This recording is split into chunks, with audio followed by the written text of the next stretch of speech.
If you haven't heard of Anchor by Spotify, you got to check it out. I've been using it for my podcast and it's been great. I can edit, I can record, I can distribute it to every platform I need, including Apple Podcasts and Spotify. It's everything that you need to record your podcast in one place. You can use it on your phone app or you can use it on your computer. So you really need to go check it out. You can download it at your app store or you can download it at anchor.fm. Happy recording.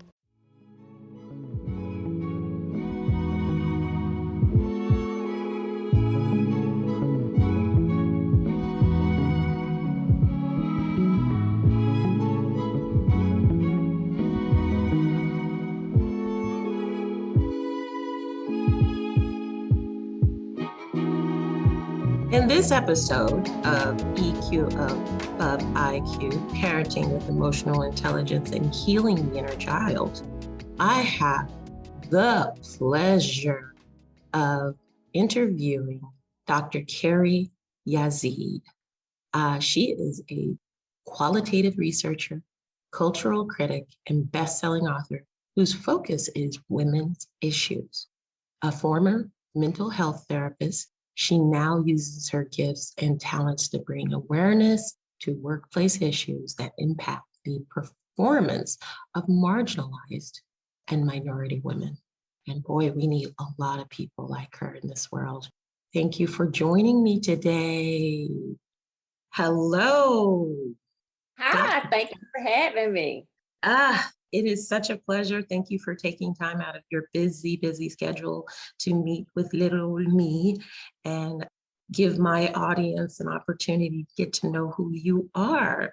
So if you could tell my audience about you and what you do and your purpose in doing it, let's start it out that way. Oh, okay. That's a loaded question. So my name is Dr. Carrie Yazeed, and I would just say I'm just a connoisseur. I do a little bit of everything, but by day, I am a qualitative researcher and I specialize in DEI work.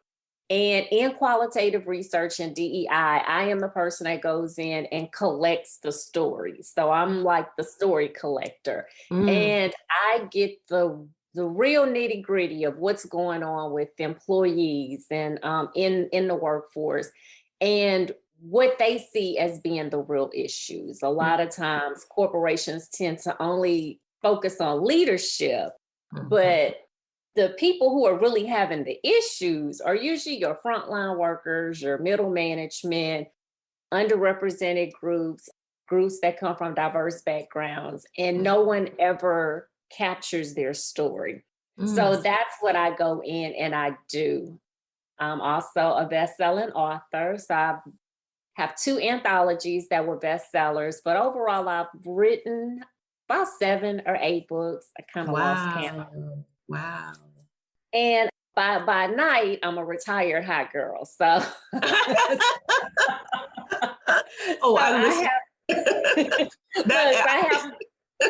I have a blog that's called A Retired Hot Girl, and I talk about all things that pertain to embracing midlife, because I found that a lot of us, especially women from diverse backgrounds, we get lost in the conversation when it comes to those, discussions about like menopause. If you're single, what does dating look like for you? Your aging body, and then the representation didn't look like someone who was, she didn't look like she was someone who was in, midlife. And so I decided that I wanted to make a change to that. And so that's where I just jumped in and said, hey, look, I'm going through midlife. Let's have a conversation and I'll educate people along the way. I'm not an expert, but let's figure this thing out together. So that's what I do in my free time is I blog on it's a retired hot girl. I love that title because it describes me too. I love that title. I listen to I listened to the episode that you put out this last week, and it just resonated with me so much. I'm in that midlife change myself, and we got to have more conversations about what that looks like. I happen to have PMDD, and that is not fun. And that crept up on me just after having my son, and I was a late person having children. I didn't have my children young, which is traditional. So it does all kinds of things to you. And It really does. It really does. And so I've tried supplements for hot flashes, and now I'm just like, you know what? Let's just let nature take its course. I'm just gonna thug it out on these. None of this stuff is working. And like, no. Oh my gosh. Well, I think some of the times the reason why it doesn't work is because as a woman of color, as a Black woman, our health in all areas are not prioritized. It wasn't until 1993 that we were actually even part of research for National Institute of Health. I mean, where it was required that we are for different pharmacy drugs and research. Before it was just, cis white males. And Right. let's hope that medication works for everybody. Cross our fingers. Yeah. And normally it does not. No, it does not. We're just like all of it. It's just, it's a crapshoot, let's cross our fingers and hope it works like everything else. No. Yeah. Normally it does not. It does not. So that has been a running issue with me as far as like just, realizing, and I think it started with me when I was diagnosed with type 2 diabetes last August, and didn't realize that where I was going for healthcare was a for-profit hospital clinic. And so my health was not being prioritized. And, to tell, like, I had to look at the levels and say, okay, this doesn't look right. And then message the doctor and say, we're in COVID, and say, does this mean that I have diabetes? And she's just like, oh, yeah, you just need to change your lifestyle. So then going back to the computer and saying, ma'am, what does change your lifestyle mean? Like, that can look a lot of different ways. Yeah. And her not really giving me any information. And to her credit, she was a young African-American doctor. But again, we were in the middle of COVID. I later found out she was pregnant. My health was not her first priority. And so I had to make my own health my priority. And so really diving in, learning about diabetes. But as I was sharing on Instagram, starting to realize that a lot of my family and friends were just as clueless as me, and they had been diabetics longer than me. Like, I was like, oh, no, we've got to fix this. Yes. And so I'm the fixer. And so that's kind of, I think, where a retired high girl came from, where it was birthed from, was just having that health scare take place, and then just realizing all the other things that women my age were not comfortable with, were not knowledgeable about, and and they're keeping their doctor appointments, but if they have a question, they're realizing their questions are being glazed over. And I was just like, it's me. And I'm no healthcare expert, but I get. But you are a doctor. You have your doctorate. So well, I have my PhD, but it's in higher education, leadership, and research. So, well, you still get to use it. Right. That's what my girlfriends would say. Look, you went to school. We about to put it to use for something. You're about to help us out. So they're like, you're the research queen. You go figure it out, and then come back and tell me what I need to ask the doctor, what I need to be doing. And so it's just like, it's become like a community for us, really. Right. Well, I love it. And it's definitely something that we need as a community. So, just having people go in and recognize how disenfranchised American women are in the medical system is so important, because it's a long time that this has happened. And I had it happen living in Amsterdam. I've had it happen definitely when I lived in the US. And I got to the point, and I read this article, they said, ask them to chart your request and ask them to chart their denial. Can you please write down that I requested that this test be done and that you denied it and your reasoning why? Mm-hmm. They really are quick to reevaluate what they just said, because they don't want it to be on paper that they denied a logical request. And then they make fun of women that walk in, particularly Black women walk in kind of with this arsenal of information and say, oh, well, you're a Google doctor now? Oh, no, I'm not a Google doctor, but I know how to read case studies.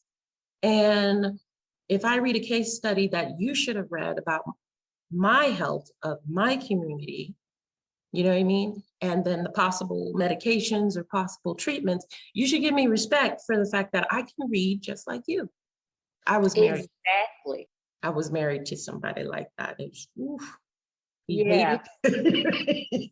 But we have to do that. And I actually learned that practice from one of my earlier physicians. She was the older African-American doctor. Mhm. And she was like, oh, I just love when you come in, because you have like your notebook and you have your questions and you kind of have an idea, and then we can sit down and have a conversation. And I said, everybody doesn't do this. And she said, no, and they should, and they really should. And so she would actually sit down, but she would be so happy that I was taking an initiative. Mm-hmm. And so sometimes she would come in and she'd say, okay, so what do you think is going on? Like, 'cause I know you did. So tell me what you think. And so I would tell her, and she'd be like, oh, okay, I'm right then. And she said, well, I'm thinking this. And then she would tell me why. And she said, but let's look at both and let's see who's right. And so she would have a series of tests ran or whatever, but was real just down to earth. She didn't rush you out. Yeah. Like, now they have like they in and out in 10 minutes. Yeah. I'm like, you can't examine anybody in 10 minutes. Honey, she will pull up the chair, sit down, and be like, well, how you doing? How the kids doing? And that makes you feel relaxed. That actually, that is a huge part of emotional intelligence. There is an aspect of energetically passing on your healing. You're passing on the healing, because what you're giving out is caring, and then that person is receiving that, and that just changes all the chemicals. Oxytocin comes online, and it's all healing. It's all healing. Yeah. So anyways, I love that. I love your blog. Okay, so tell me, I love that you are working with people from, I wouldn't say the bottom, but frontline employees on the way up. What have been the obstacles that you've had to deal with doing this type of work? And how did you handle it in an emotionally intelligent way? I would say the challenges have never been with the frontline workers themselves, that they are usually very grateful that someone is willing to listen to them, because no one has ever asked, how do you feel? Tell me your side of the story. It has always been told to them, this is how you feel, but no one has ever asked, how do you feel? How does this make you feel? What changes do you think will work? I mean, because they're the ones that are there. Usually, I found that my challenges come with management, upper management. As a Black woman, how dare you charge us that you're supposed to be doing this for free? And it could be like a, multi-million-dollar corporation. I'm still supposed to come in and provide the majority of my services for free. My intelligence is undermined, even though I have 3 degrees, and 2 of them are, one is in psychology, one is in social work. So I am a human-based provider on top of having a PhD in higher ed, leadership and research. So really, I know what I'm doing. I'm qualified to come in and do the work that I'm doing, but still having my intelligence challenged, or when I see that their process could work a little better and I'll offer my input, watching, even as a consultant, how I will be shut down. And then 5 seconds later, someone else on the virtual call or in the virtual room will say my idea, what I just said. And everyone is just like, oh, that is just great. And I'm just sitting there like, are we serious? This is what we're doing. And I think the biggest challenge I've had is the misogynistic behaviors of not just white men, but Black men as well, who have felt that I'm overeducated, that I'm too independent, that I'm too outspoken. Once in the middle of a meeting where I was being asked to do all the work, and I was trying to explain that I don't think we're going to get anywhere if we don't start to deal with the internal issues of the biases and the microaggressions that I am experiencing as the only Black woman that's in this room, and being told to shut up. And it wasn't a nice professional way. It was, you need to be quiet. I'm speaking. You've had your turn to talk. We don't want to hear from you anymore. Wow. You know, I've been in those situations. I've had an agency that I had a contract with, that to bring me in to reprimand me because of the amount of my proposal that I was charging them for my consulting work, to say, how dare you? And I you know, it was kind of like, well, excuse me, like, can you explain, you know? So how do you handle that? Like, because we got that angry Black woman trope always hanging over our shoulders, of our heads. And, you know, if we go off, it's a problem.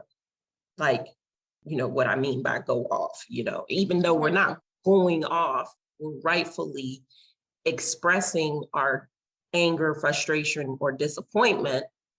But because that is an ever-present feeling, and I remember being in corporate America, so I know what you're talking about. How do you handle it? How do you self-regulate? And so I don't. Because the first thing that I remind them is that I am a consultant. So I am not an employee of your organization. I work for my own company. You hired me because of my expertise and because of my qualifications. Okay. Second of all, even if you choose not to listen to me, you signed a contract and you are going to pay me every dime that you owe me, or we're going to get out in court. Thirdly, I am charging you this amount because I am worth every penny. I know my worth. And as the one who had brought me in to reprimand me, I said, you know, like, just like you're sitting on this call and you're reprimanding me, you're being billed for this. So you can reprimand me for as long as you want. You will get a bill. But then I'll go a step further and I will say, now moving forward, let me tell you what we are not going to do. You are not going to disrespect me as an educated Black woman who was hired to come in and to fix the problem that you have. You are not going to talk to me any kind of way. Matter of fact, you don't know how to talk to me anyway. So I don't want to deal with you anymore. You're not the only person in the company. I'm removing you, and someone else will be my point of contact. You can no longer contact me. Well, I want to tell you something. You did regulate yourself, and you regulated the situation because you expressed what your needs were. You held the person accountable. You didn't lose your grace and professionalism, but you were direct. And that is something that a lot of people think emotional intelligence is sitting there being this Zen person and and very soft. That's ideal to a certain extent, but there are Right. times where the person that you are dealing with, usually a very narcissistic person, Right. cannot hear you in this way because they see it as a weakness. They see Exactly. your grace, or they see your calm as a weakness, as you're afraid to speak up for yourself. So I always tell people, you have to show the self-love and self-worth. I love that you said, you know what you're worth, in order to make people respect you. You have to teach people to respect you, or they will not respect you. And especially for Black women, we have a very long history of being disrespected. And I have you heard we were talking about bell hooks when we had a brief conversation. And I didn't read the book that you told me, but I started listening on Audible again to Ain't I a Woman? And man, if audience, if you have not read this book, or you don't know who Bell Hooks is, you gotta get her work. You have to read her books, because she is so eloquent in how she breaks down the historical aspects. Basically, she's the OG DEI. And if you don't know what DEI is diversity, equity, and inclusion. And so that it can mean culturally, it can mean race, it can mean orientation, sexual orientation. It's a broad spectrum, and it's something that I do as well. Gosh, so thank you for that beautiful example of how you did regulate, because that could have gone a whole different way. You're right. You're right. Because, It could have. And I think that at the end of the day, when I walked away from each of those situations, I was still labeled as an angry Black woman, yeah. even though, the only elevation in my tone was the firmness of I am very serious. Like, you've signed, like, these aren't conversations taking place before we sign the contract. These are conversations taking place after everybody's put their name on the dotted line. So regardless of how you feel about me, you're still going to pay me. Yeah. Well, I don't back away just because you saying some ugly stuff about me. You still need to pay me. And the reason why that person is triggered is because you have revealed a truth, and they have been found out, and the illusion of who they thought they were, either as an individual or as a corporation, has dissolved. And here is the truth. Here is the reality. You have work to do. Exactly. Like, my thing is, I was brought in to, girl, my dog deciding to act up now. We having dog issues today. Yeah. This episode has been just fraught with dogs scratching loudly and peeing on floors and everything. Our pet episode is what we are going to call. This is the pet episode. Exactly. But pets help us stay emotionally stable. I would definitely say they absolutely do, and it's scientifically proven. A companion pet can help alleviate depression and lift your spirit, especially for the elderly. I wouldn't call us elderly yet, but I also am the mother of a young child, though. So sometimes I'm just like, why'd I get a dog? This is too much work. It's like another child. They are, but mine's like I have two, and so they're constantly, when I'm working in my office, they're in here with me, and Mm. it's funny because now they can recognize certain voices, and so they'll just kind of, I'll see them actually listening to the conversation, and if they see that I'm triggered or I become upset, how they'll move closer to me, but it's just like, well, we know not to disturb her because we're working. And if any of my kids like are home and it's not a time that they're at home, and the kids are like, well, why aren't the dogs doing? And I'm like, look, we're on a schedule. This is work time. So they're in the office and their work is they're stretched out and they're listening to the conversations taking place. Like that's their job. Okay. The garden mom, no matter what. No matter what. No matter what. They know what they're supposed to be doing. Leave them alone until our work time is over. They understand sometimes better than children. This is true.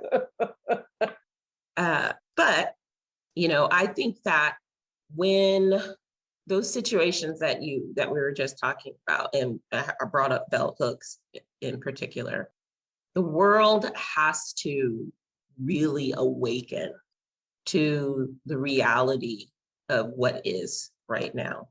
Yes.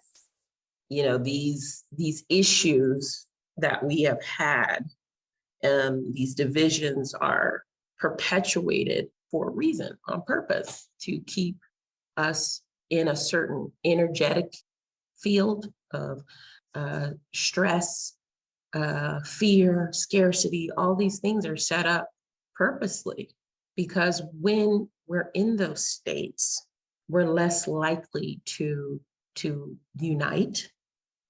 Yeah. And that misogyny piece, wow, patriarch piece, wow.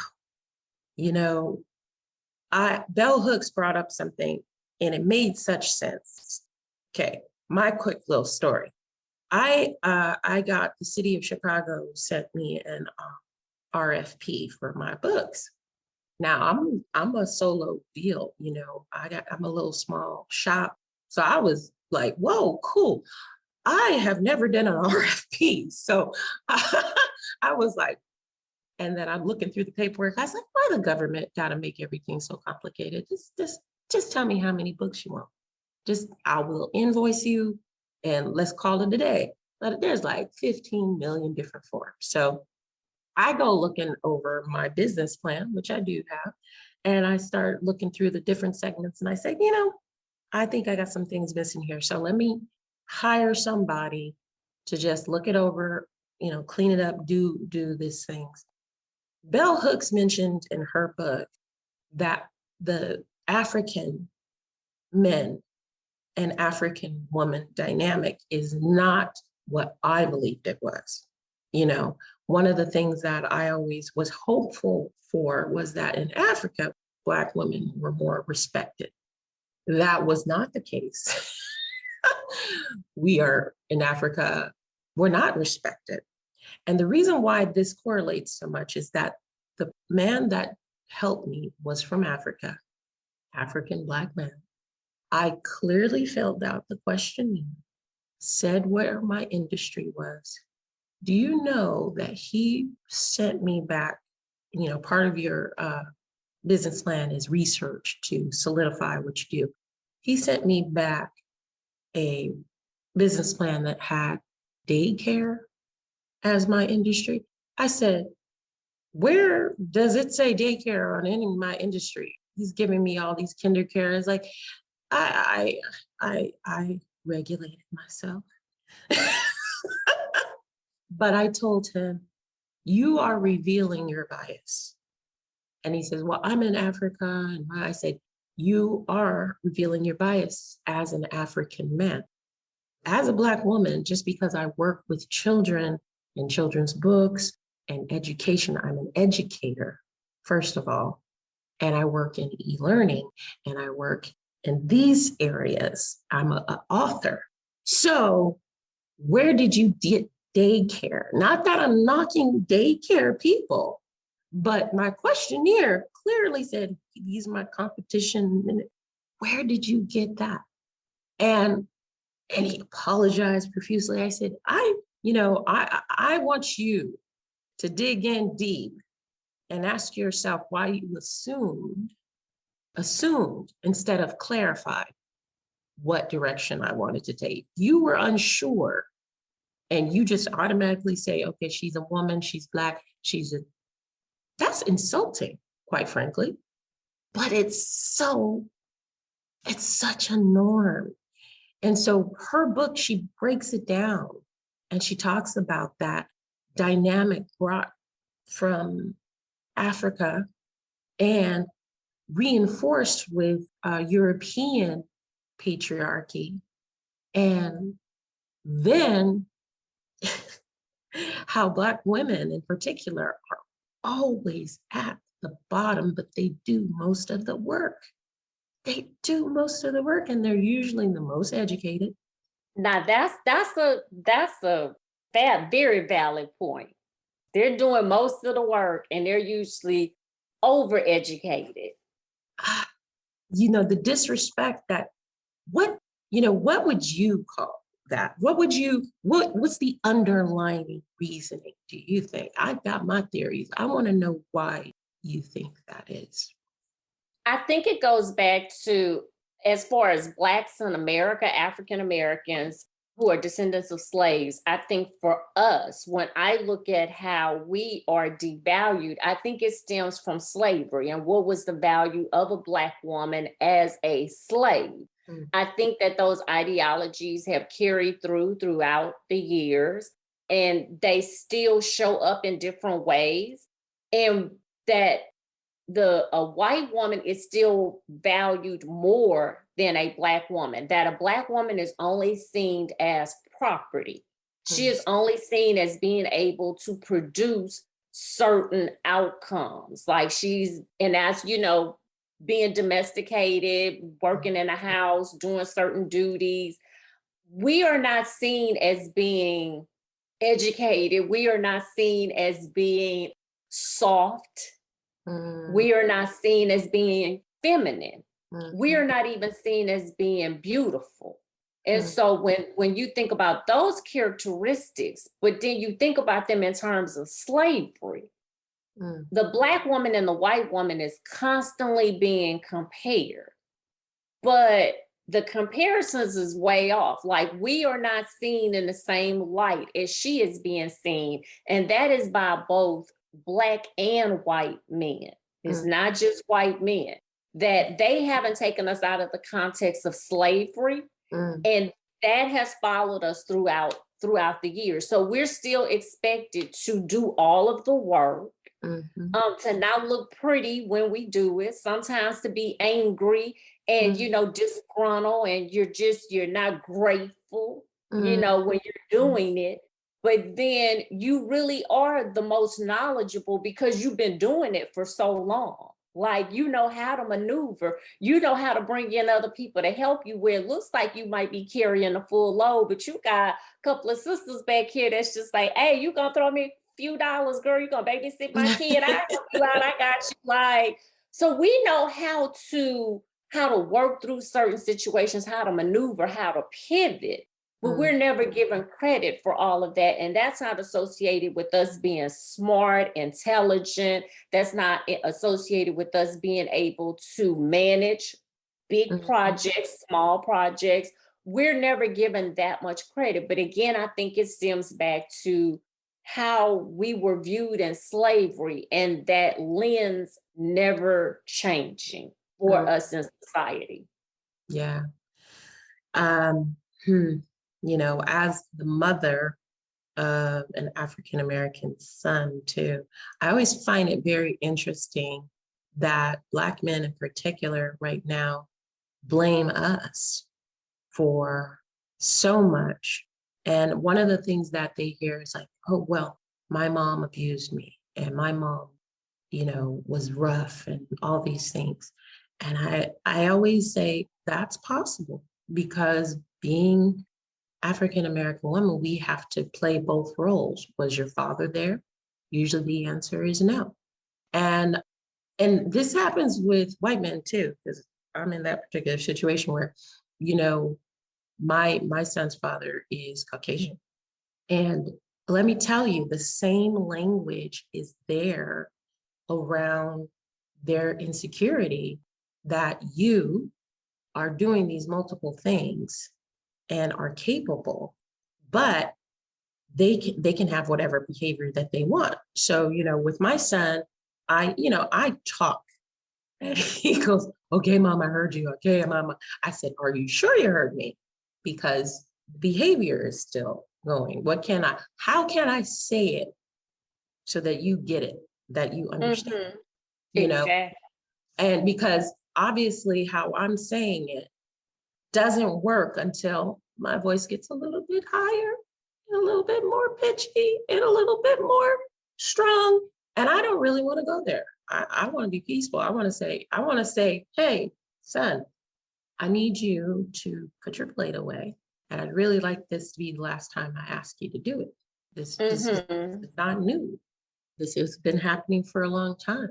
And I understand with child development that it takes a lot of repetition for certain children. And that fear, man, fear is always the promoting thing. You could get things done, but the stress and the breaking of the relationship. I know that as African Americans, we have so much pressure on us for survival, and that stems back to slavery. How do you think we can change that? How do you think we can repair that historical generational trauma right now? Well, I think part of it for us is that we have to, especially as Black women, we have to use our voices. We have to realize that we had a voice. Mhm. And I've talked about this in some writings that I have on my website, that society has led us to believe that we don't have a voice. And so therefore, we have all of these self-help gurus who don't look like us that Mm, need to teach us how to find our voice and then use our voice. mm, For Black women, we need to realize that we never lost our voice, that we have our voice and that we are very capable of using it. yeah. We've just been silenced for so long because of hearing you're an angry Black woman or you're disgruntled, like hearing all the negativity. We just choose to remain silent to keep the peace. But Mm, I think for us, in order for us to start to begin to break those generational barriers, it means that we need to start using the voice that we have and using it in a way that allows people to understand our stories, what we're going through, what we need, what we're going to tolerate, what we're not going to tolerate.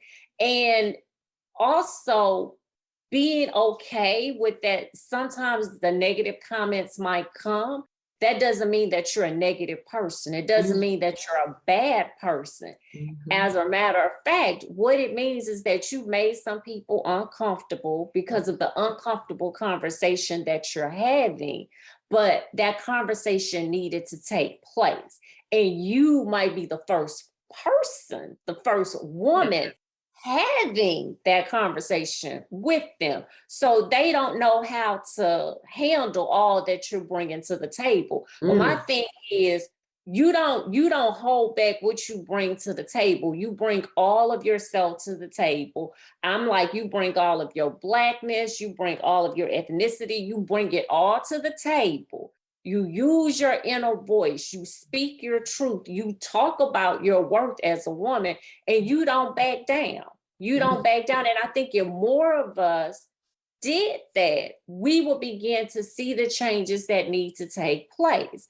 mhm. Instead, what we are allowing to happen in the Black community, and it's not just in America, I think it's worldwide, is that we are allowing these white women and women like Brene Brown, Sheryl Sandberg to come in and tell us that, we got to use your soft inside voice, that, Mm, you can't ruffle feathers, and that, mm, it's okay to just take it all off and to lean in. The thing is, we have to know when to lean in. With us, is all about the timing. So mhm, that means that we have to be strategic in what we do. We mhm. can't function like they function and you just somebody make you mad right then and there, you have to know the time, the place, Mhm. have it all planned out. Well, Black women do that very well. Yeah, We've been doing it for you just centuries.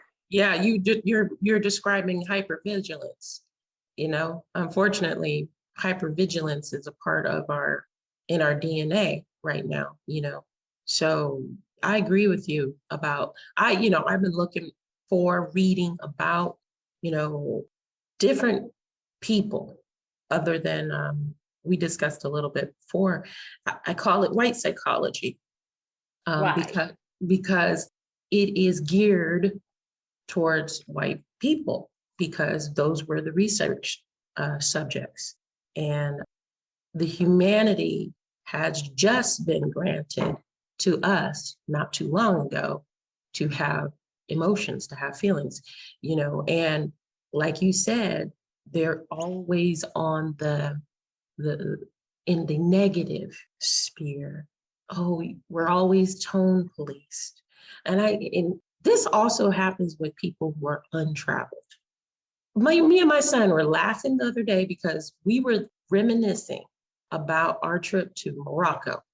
Because I was telling him something and he said something back. And he goes, "You're tone policing me." And I said, "Am I tone policing you? You sound like this or that." He's like, "Yeah," because I taught him about policing. I said, other cultures have a different way to talk. I said, "Remember in Morocco, they they they were being nice to us, and we were like, whoa," you know, like that tone is because we're so conditioned by slavery, by cultural norms, that this is the way to be. So we don't intimidate or trigger fear in them. So we never get to be our authentic selves. And if you go to Africa, if you go to Morocco, if you go to Egypt, that tone is completely different. It's completely different, and nobody's offended. Matter of fact, if you don't talk a little bit more forceful, they think something's wrong with you. Oh, one time I was told that Americans smile too much. I said, "Oh, because I'm smiling. I happen to just be happy right now, but excuse me, you know, it's Mhm. all culture. It's all culture." So, yes, we need to be able to use our voices. We need to be able to express ourselves. And you're absolutely right. And we also have to let go of that fear around it. Yeah. Yeah. Yeah. Um, I always ask this question, what is your self-care routine? Oh, my self-care routine looks like working out in the morning, at least walking 1 to 2 miles a day if I can, waking up at 5:30 so that I can see the sunrise, hear the birds chirping, and nothing else is moving. So Mm, my neighbors aren't up, there are no cars on the road yet. It's just the peace of nature as everybody starting to wake up, so to speak. That's like my favorite time of the day. Reading, sitting out on my porch and soaking in the sun. I tried not to work very hard in my older years and just enjoy the world that is around me. mm. Now I have a thing for shoes and fashion. So Because you're I because be you're a retired online hot order. girl. You're a retired Yes. hot girl. You I'm a can't. retired hot girl. So I'm be on this internet in these internet streets shopping. I might not be in the actual store, but I will be online burning up a credit card, buying cute outfits to sit on my porch and look cute. So in cooking, I love to cook, which is wasn't always a thing for me. But again, as you get older and you're more taking your health, you're more in charge of your health, knowing what's going inside of my body. So being more active and cooking and trying different things. And this whole sitting in the house for the quarantine got me back into plants. So that was something that I had with my parents. So discovering that some things I don't have a green thumb, and I need to just stick to like ivy is not gonna die. I don't care what you do to it. Like Poor plants. Poor yes, plants. yes. But trying different things in life, that has really been just that makes me happy. It helps me to relax and not getting caught up in the hustle and bustle. Like knowing that that's not where the joy is. The joy is in the calmness and taking life slow and just taking it all in and enjoying just the little minor details that you sometimes miss when you're rushing. That's yes. Just being able to breathe, you know, that's Mhm. something we don't allow ourselves to do, and align with ourselves and the universe and the energies of that universe. I'm a spiritual person, all about that universe and Buddha stuff. So gosh, well, time is running out. I know you have other things to do, and I have other things to do, right? Jumping right into another interview. So I just want to thank you, Carrie, so much for being You on are EQ. welcome. You brought so much value to the listeners.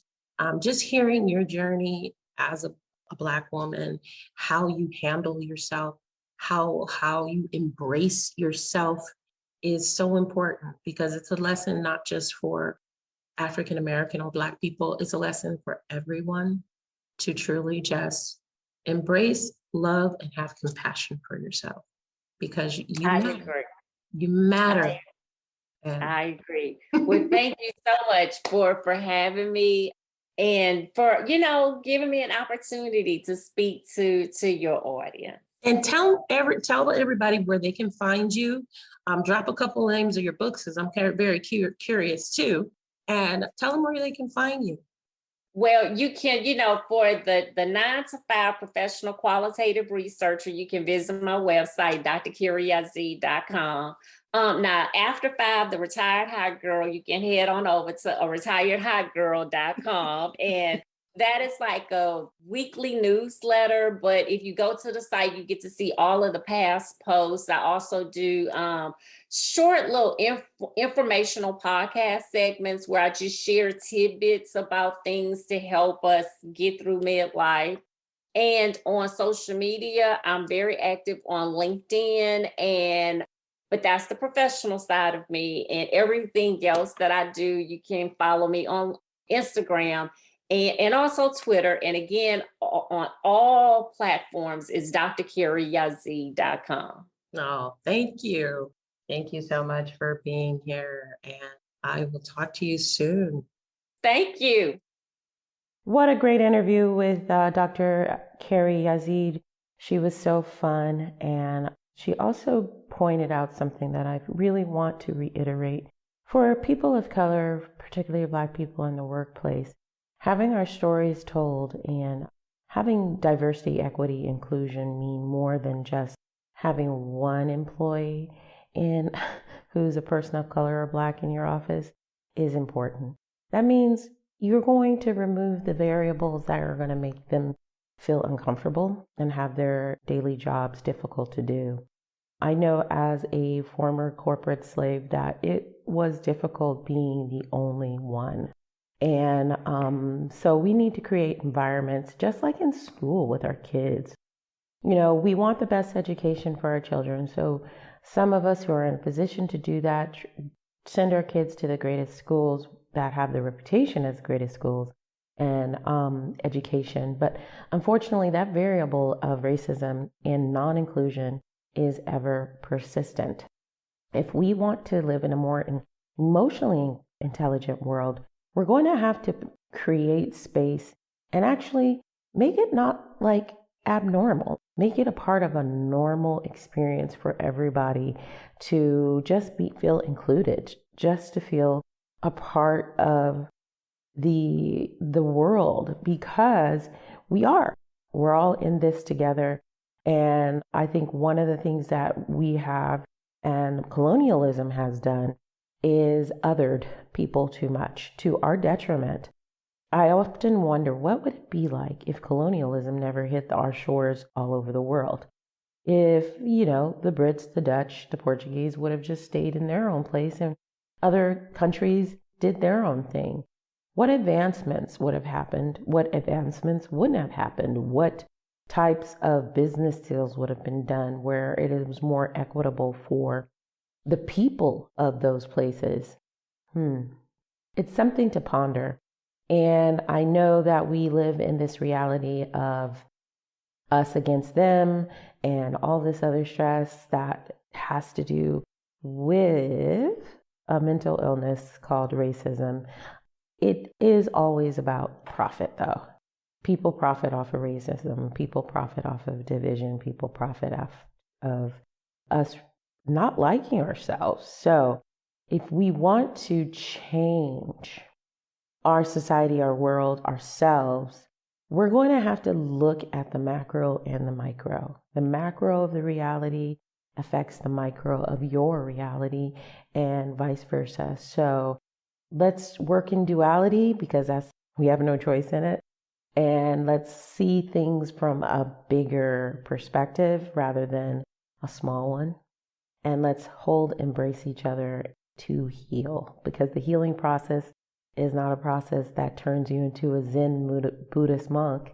It actually allows you to love every single layer of yourself, including the flaws.